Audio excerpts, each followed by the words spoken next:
Acredita que eu cheguei no posto de sal, tinha sal empedrado e as vacas não tinham consumido nem metade do que eu tinha imaginado? Pois é, às vezes isso acontece por aqui.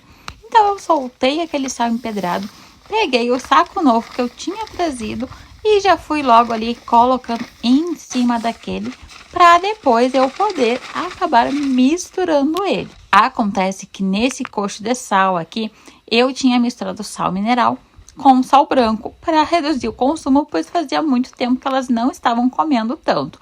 Aí, acabou que deu certo, que elas não comeram muito mesmo. Só que, o que aconteceu? Elas não comeram tanto e acabou empedrando no coxo e elas reduziram totalmente o consumo. Então, eu vim aqui, soltei o sal mineral que já estava aqui e fui colocando esse outro para misturar, para elas, enfim, fazerem esse consumo.